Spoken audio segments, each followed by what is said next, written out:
Hey, what's going on, friends? It's your boy E2 Blue coming back at you again, and it's the my year in review video that some of you have been waiting on. So Cowboys have, we already know, have been through a litany of ups and downs this season.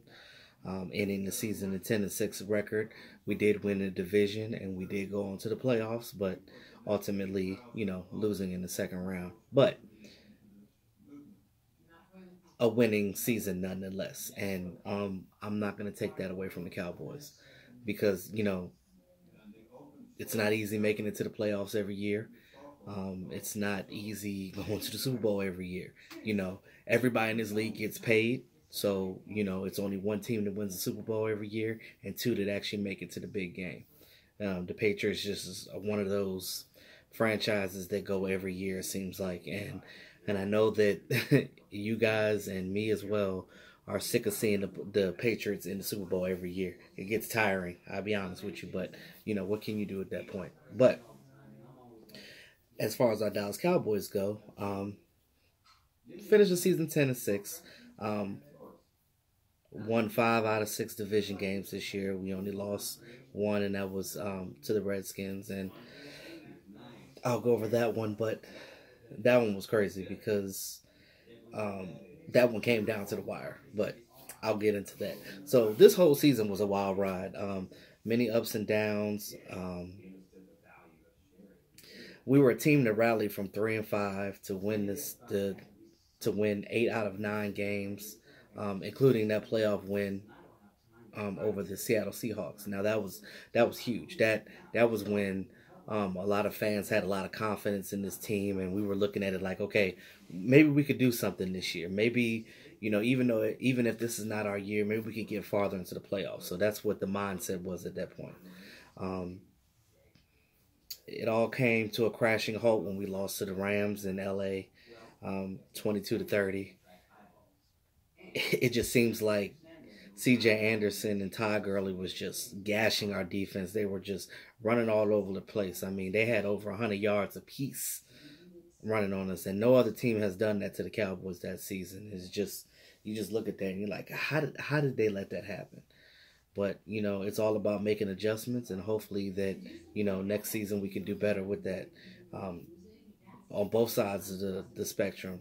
Coaching making better decisions and players executing better, because at the end of the day, it's all full circle. Um, but there are good and bad things to think about. That's why I said we've been up and down. You would have thought that we would have had an 8-8 season. Now we've had plenty of those in the past under the Jason Garrett era, but over these past couple of years, you're talking 13-3, 9-7, 10-6. That was our record for the last 3 years, and there's some teams out there that wish they would have had that record, but us as a Cowboy fan base, we want more out of our team. We want to get out of, to most teams, that's not mediocrity, but to the Dallas Cowboys, to America's team, that is considered mediocrity because you haven't gone to the big game since '95. You haven't won an NFC championship in that same span. So, you look at it and you're like, okay, well, can we at least get to the Super Bowl? Because in a lot of times you look at it and you're like, okay, can we win more? Can we get to the big game? Can we win an NFC championship game? And it's like every year, you're hopeful. Game one, you're hopeful.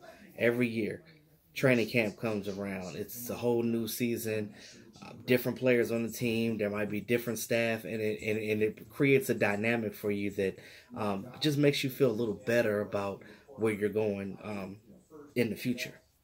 So, in my opinion, the Cowboys' best game of the season was the Saints game. Now, I know some of you may agree, but I'm actually going to go through all 3 of the big games that we had this year. So, you look at the Saints game, we actually held Drew Brees, which is a future Hall of Famer, to 127 yards passing, and almost made Alvin Kamara a non-factor in the game. And we already know Alvin Kamara can kill. He's a deadly weapon for them, and that's why he made it to the Pro Bowl this year, legit.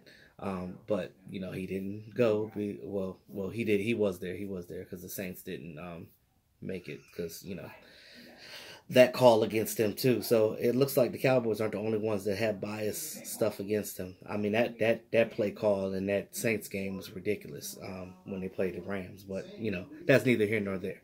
I can't do anything about that. It's not my team. Um, and yeah, and only allowing them to score 10 points. Now, granted, your team only scored 13, but you only needed 13 points to win that game. Your defense played hard. They stopped Drew Brees. When I sat there and watched the game, I was really shocked because the Cowboys came to play. And they were like, look, we've known the Saints beat us in the past, and yeah, they've been doing all this in the media all week, and they came to play that game. And of course, Jordan Lewis sealed the game at the end with that interception. So that was one of the games, that was most memorable to me. Now, I would say the Falcons game is maybe a close second. So you look at the Falcons game, they pulled out a victory. They held Matty Ice and Julio Jones in check. And I look at that game because that Falcons game was a statement game for the simple fact that you already know what happened the year before when the running gag Chaz Green allowed Dak to get sacked 6 times, and by a defensive tackle by a defensive end that I think he's an end tackle. It don't matter anyway. Claiborne, to me, he's not even that great of a pass rusher. I think that was like. I think he had like 2 other sacks more than that in the season. So it's like he literally had his sack total in that game. But, it is what it is. I mean, it helped him to get another contract with another team. It did that. That's what it did for him. But, and Chaz Green been bouncing around since then. But, it is what it is. You live and you learn. And, that's one thing about us. In that game, even though Chaz Green messed up, we should have made adjustments. Now, that put a bad taste in the Cowboys' mouth, and they looked at it like this. Next time we play the Falcons, we're going to make sure that we're on top of our game and we're doing what we need to do to win. And that's pretty much what they did. They came back the next year and said, hey, you guys are not going to beat us again. So they put it upon themselves to say, hey, this is what we're going to do. We're going to win this game, and we're not going to care. We don't care what happens. We're going to win this game. We're going to come out with a W by any means necessary. We're going to stop your best wide receiver, and we're going to stop Matty Ice. That's what we're going to do, period. Okay, and that was week 11. So, week 6, the Jaguars game. Now, that was the highest scoring game we had that season, this past season.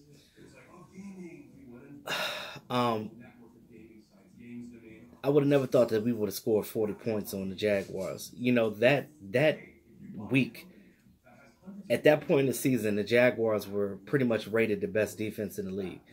We thought that they were talking back then in week 6 that, hey, they're front runners to go to the Super Bowl at that point because, other teams hadn't hit their stride yet. But the Jaguars, up until that point, they were doing great. And it's funny how one bad game could turn your whole season over. And I feel like after they played us, after we beat them like that, they kind of just lost their stride and they just sucked for the rest of the year to the point that they got rid of Barry Church.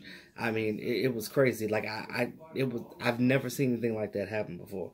But you go on to beat them 40-7, and they ended the season 5-11 after that, and that was crazy. Just to think about that, like. You go from ultimately being the best defense in the league to losing and ending your season 5-11. That's crazy to me, but to each his own. In the first quarter of that game, we scored 10 points. The second quarter, we scored 14. The third, 6, and the fourth, 10.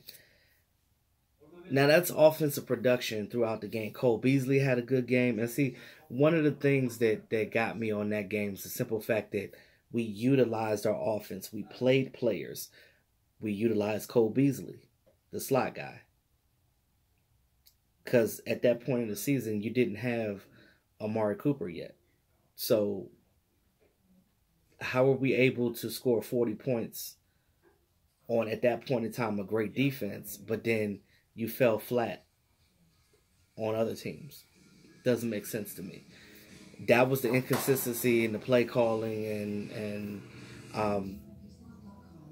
And I would say player execution as well on that. So you got to look at that, and you got to fix that for next season. These are the things that you have to fine tune. Because if you don't fine tune these things, you're going to be in the same situation again. I'm tired of this up and down inconsistency crap. And I understand it's the league. Everybody gets paid. You're not going to win every game. You know, sometimes you will. But every so often, nobody stays undefeated the whole year. It's really hard to do that. That happens every once in a blue moon. But, you know, let's be realistic here, you know. But as a fan base, I know just like I feel, and I know you guys feel the same way, we want to get that ring.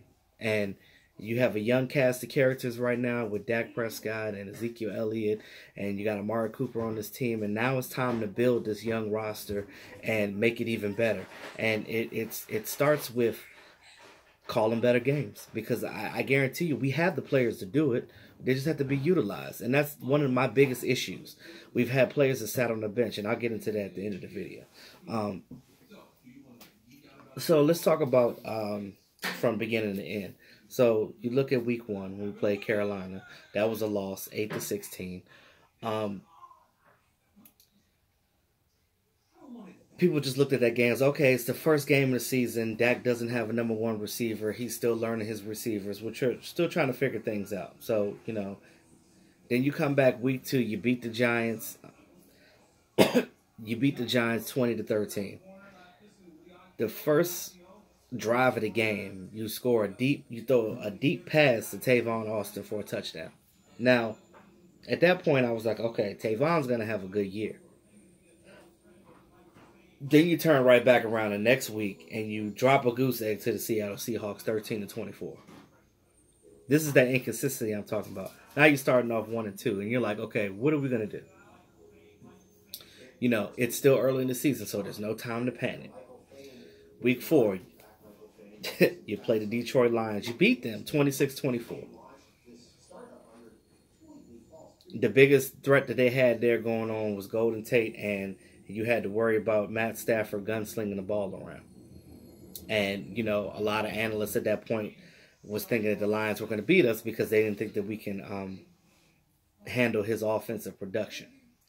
So then you go back week 5 and you drop another goose egg in the Governor's Cup to the Texans 16-19, which was also a game that you could have won.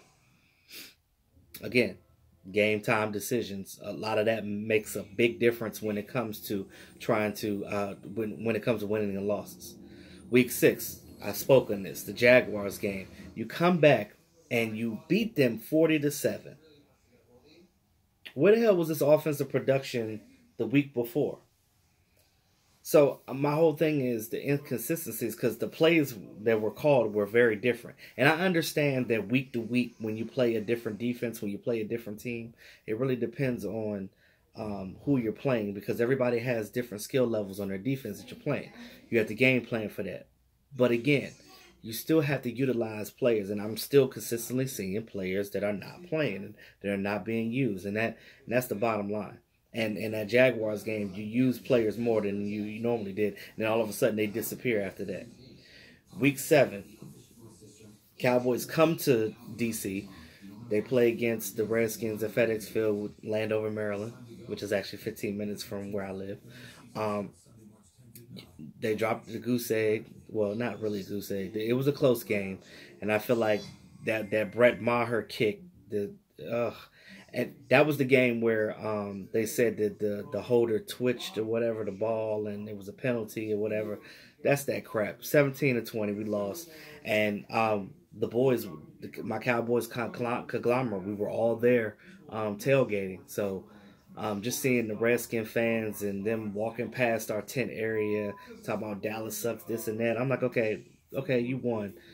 Get over it. Act like you've been there before. You know what I mean? They were just really obnoxious. That was that game. Now, even some Redskin fans say, oh, y'all got robbed. And those are the cool ones. But other ones are like, hey, y'all talking about Brett Maher, y'all holding it. Ain't nobody trying to hear all that. Then week 8, we had a bye week. That was where we acquired Amari Cooper. And there were talks about Amari Cooper, I remember, during the game, because we were at the tailgate and we were sitting there, and I heard somebody say, oh, Cowboys are like they're looking for Amari Cooper, and I'm like, oh, Amari Cooper ain't coming to the Cowboys. Ain't no way the Raiders gonna get rid of him. Oh, they're gonna trade the first round pick. I was like, well, he may or might not be worth it. Then when it happened, so many fans, and I know some of you guys came and asked me about, oh, what do you think about the Cowboys getting rid of first round pick for Amari? What do you think is gonna happen? Do you think he's gonna do well? Blah blah. So I said, look, only time will tell. I know, in my opinion, I thought it was going to be worth it. But, you always said when you don't have a first round pick, because you always want to pick in the first round. So I think the Raiders it was an interesting situation and it actually worked out in Amari's favor because he ended up having 2 bye weeks in a row because the Raiders had a bye week 7 when we played the Redskins. And that was how it came about because they had a bye week, so they had time to wheel and deal their players. Um, Fast forward to that very next Monday after the game, we already willing and dealing for Amari Cooper. He comes to Dallas. He has a whole nother off week to work with Dak and things of that nature. So now Amari Cooper's on the team. Everybody's happy. You go play against the Tennessee Titans. You lose 14-28. Okay, Amari just got on the team. Needs some time to learn the offense, things of that nature. Whatever. Week 10. Philadelphia Eagles. You win 27-20. Now, again, Eagles is your division rival. You know them very well. But they won the Super Bowl the year before. So it was almost like beating them is like, okay, well, we beat the champs.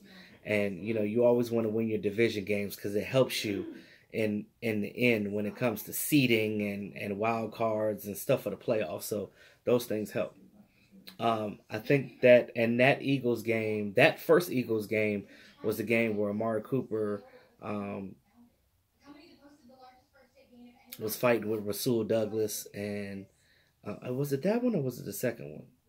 Either way, it was one of the Eagles games. I don't remember if it was the first or second, but either or, that was when Rasul at the end of the game, Rasul Douglas was hand fighting with Amari Cooper, and he batted the ball, but it popped up, and Amari Cooper caught it for the touchdown, and the Cowboys won.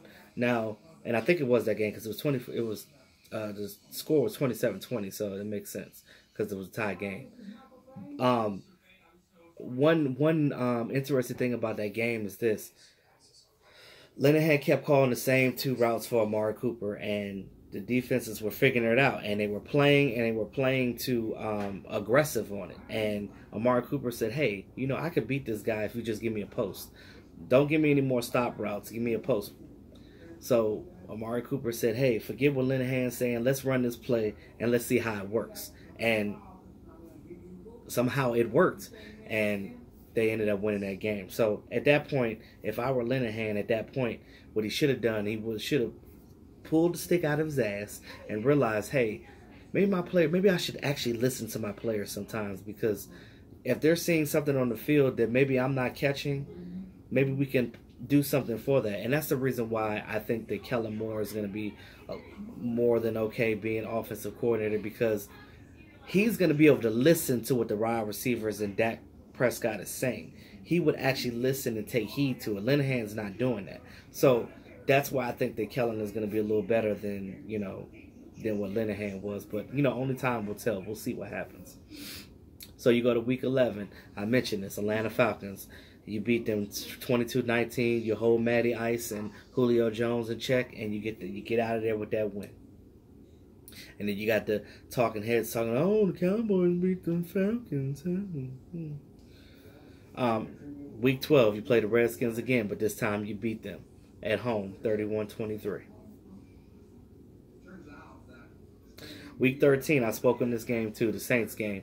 You won 13-10. You only needed 13 points to win because your defense held Drew Brees to 127 yards passing, and unbelievably in a good fashion, and won that game. And I was just, after the game, I was just like,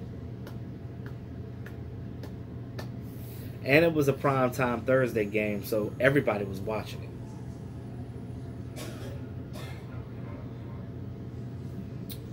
Week 14, you play the Eagles again. You beat them in overtime, 29-23. And again, you know, common opponents. You want to beat your division because, again, that helps your seeding when it comes to playoffs. Oh, the worst game of the season, Week 15 at the Indianapolis Colts. Now, that was a game where they were trying to figure out whether they were going to start, whether they were going to. God, I'm having a brain fart. What is his name? Zach Martin. Jesus Christ.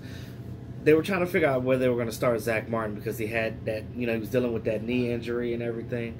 You know, he's from Indiana. He's from Indiana, like me, but not the same place though. He's from Indiana, so, you know, he went back home, and, you know, a lot of family was going to be there, so it was big for him to play. They ended up deciding not allowing him to play. They wanted his knee to heal up going further for the playoffs. They were thinking bigger picture. But you dropped that game 0-23. The donut, you got to score. You cannot have donuts in this league. Donuts are delicious, but you have to. You can't have donuts in this league. You can't lose 0-23. You just can't do it. And they allowed that to happen. And that game was a wake up call because they were on a little bit of a winning streak. I think they, you know, getting those 3 wins back to back, and then, you know, you're riding high. The Hot Boys, they came in there with their little Hot Boys hats and construction type helmets or whatever the hell they had on, but, you know, they got too cocky. And the one thing about this league, like I said, everybody gets paid and everybody's a professional, so you cannot underestimate anybody. They went in there, underestimated luck went in there and said, I'm gonna show y'all something, and that's what happened. You dropped that goose egg and 0-23. And then you come back week 16 against Tampa Bay. You win 27-20 because you're like, okay, look, we can no longer allow ourselves to get into this funk. You know, we messed up our losing streak because we got too cocky, but that got them back on. They got them back on pace.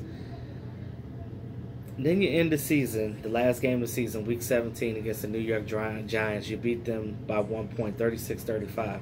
And the biggest thing about that game to me was Dak Prescott. You know, they were wondering, okay, who they were going to play. Ezekiel Elliott didn't even play.